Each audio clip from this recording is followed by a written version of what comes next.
मैं doctor Indresh Dixit, consultant gastroenterologist, आवश्यकता gastro gynaec care. आज हम एक बड़ी ही कॉमन प्रक्रिया जो हम लोग करते हैं, हमारे मरीजों में बड़ी इंडिकेटेड होती है। गैस्ट्रोलॉजी के पुराने क्रोनिक मरीजों में अल्सर्स देखने के लिए, ब्लीडिंग देखने के लिए और भी बहुत सारे इंडिकेशन, डिस्फेजिया, खाना घोटने में दिक्कत होने वाले मरीजों को, और खासकर लंबे समय से गैस से पीड़ित मरीज जिनको कि हम पेप्टिक अल्सर डिजीज सस्पेक्ट करते हैं, उनमें हम ये प्रक्रिया करते हैं। आज इसका हम डेमोन्स्ट्रेशन करेंगे। बड़ी ही आसान प्रक्रिया। कई बार भ्रांतियां होती हैं कि बहुत कठिन है, दर्द होता है, परेशानियां होती हैं। हमारे पेशेंट जो कि उनकी वैसी हिस्ट्री है, लंबे समय से गैस से पीड़ित, पेट में भारीपन से पीड़ित, अपच से पीड़ित और पेट की कई समस्याओं से ये लंबे समय से परेशान है। इनमें एंडोस्कोपी इंडिकेटेड है। इनकी सहमति के साथ में हम आज ये एंडोस्कोपी की प्रक्रिया शुरुआत करते हैं। एंडोस्कोपी की प्रक्रिया या किसी भी प्रक्रिया से पहले मरीज की लिखित और मौखिक सहमति बहुत आवश्यक है, जो कि हम यहाँ पर मेंटेन करते हैं। लिखित और मौखिक सहमति के साथ में ये प्रक्रिया की जाती है। तो सबसे पहले ये हमारा थिन स्कोप, जो धीरे धीरे बिट टेक्नोलॉजी काफी थिन होते जा रहे हैं और बहुत आरामदायक, कंफर्टेबल होते जा रहे हैं। लेटेस्ट टेक्नोलॉजी जो कि इसमें हम इनको एक लोकल स्प्रे करते हैं, जो कि मुंह में शून्यपन करने के लिए किया जाता है। ये थिन स्कोप जो कि सबसे लेटेस्ट स्कोप इस समय की टेक्नोलॉजी के हिसाब से हमारे पास है। इसमें हमने इनको लोकली एनेस्थीसिया देने के बाद भी लिग्नोकैन जेली का इस्तेमाल, जो कि मरीज को काफी कंफर्टेबल बनाता है, पेनलेस बनाता है इस प्रक्रिया को। आपको एकदम रिलैक्स रहना है, कुछ होता नहीं है, है ना। एकदम रिलैक्स रहिएगा। हम अंदर जाएंगे तो हल्का सा आपको उल्टी का आभास हो सकता है, उल्टी होगा नहीं। नाक से सांस लेते रहिएगा और एकदम रिलैक्स फील करिएगा अपने आप को। कुछ भी नहीं होगा, है ना, कोई दर्द वगैरह नहीं होगा। एकदम परेशान ना हो। इस प्रक्रिया के दौरान हम मरीज को थोड़ा गला चलाएं, सांस लें, गला चलाएं। टाइट ना हो, आप टाइट ना हो। बहुत अच्छा। जांच, आप थोड़ा सा रिलैक्स फील करें। मैं पानी दे रहा हूं, उसको घोट जाएं। बहुत अच्छा।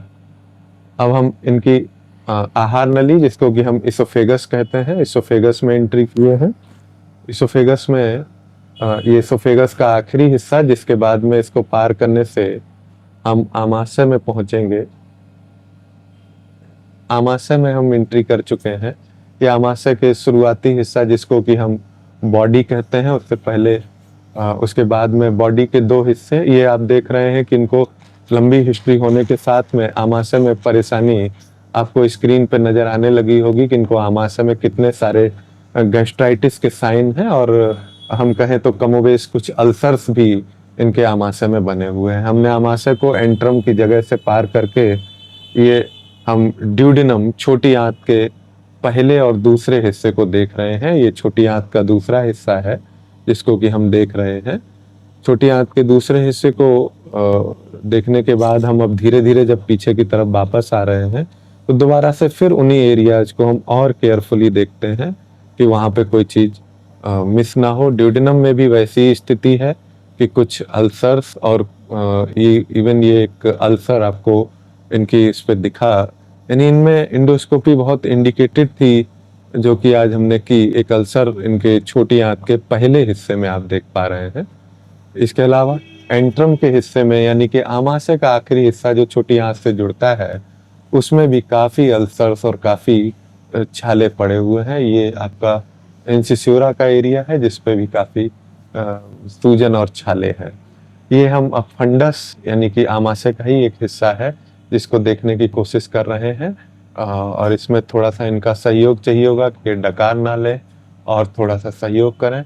मरीज इस प्रक्रिया के दौरान कमोबेश कंफर्टेबल ही रहता है। थोड़ी बहुत हल्की फुल्की होती हैं जिसको कि सहन किया जा सकता है। कोई ऐसा नहीं कि जिसके लिए हमको बहुत सेडेशन की आवश्यकता हो, या बहुत छोटे बच्चे या बहुत उम्रदराज लोग जो कि कोऑपरेट नहीं करते हैं, तो कभी कभी हम माइल्ड एनेस्थीसिया में भी इस प्रक्रिया को करते हैं। फंडस एरिया में एक बड़ा ही इनका स्फिंक्टर जी जंक्शन जिसको हम कहते हैं, ये बहुत ही लैक्स पड़ा हुआ है, बहुत ही कमजोर पड़ा हुआ है, जो भी एक कारण इनकी परेशानियों का हो सकता है। तो फंडस एरिया के बाद में हम धीरे धीरे यहाँ पे पूरी हवा को सक कर लेते हैं, क्योंकि हवा थोड़ा सा मरीज को एक फीलिंग कराती है कि उसके पेट में गैस जैसा और भारीपन जैसा हो जाता है। इसको हवा सक करने के बाद मरीज एकदम कंफर्टेबल हो जाता है। वापस आते हुए हम फिर से उन एरियाज को देखते हुए आते हैं जिनको हम जाते हुए देखे। तो हमने बड़े कंफर्ट के साथ में मरीज के लगभग सारे हिस्से, आहार नली, आमाशय के हिस्से, छोटी आंत का पहला हिस्सा और छोटी आंत का दूसरा हिस्सा, इन हिस्सों को हम देखते हुए धीरे धीरे विड्रॉ कर रहे हैं। और ये प्रक्रिया अब कंप्लीट होने को ही है। और बहुत ही सहयोग किया पेशेंट ने, बहुत ही कोऑपरेटिव पेशेंट थे और बहुत अच्छे से ये जांच कराए। तो इस प्रक्रिया के दौरान हम आपको एश्योर करें कि बिल्कुल आप चिंता न किया करें, बिल्कुल परेशान ना हुआ करें कि कोई दिक्कत होगी, कोई परेशानी होगी, कोई दर्द होगा, इस तरीके की कोई बातें नहीं रहती हैं। जब भी आपको इंडिकेटेड हो, जैसे यही हमारे पेशेंट्स में ये प्रक्रिया अत्यंत जरूरी थी। आप देखें कि कितने छाले, कितने अल्सर्स जो कि अभी तक डायग्नोस किसी और मेथड से नहीं हो सकते, इंडोस्कोपी की सामान्य 5 मिनट की प्रक्रिया से काफी सारी जानकारी हमको मिली और आराम से मरीज अब निश्चित तौर से ठीक हुआ। Thank you.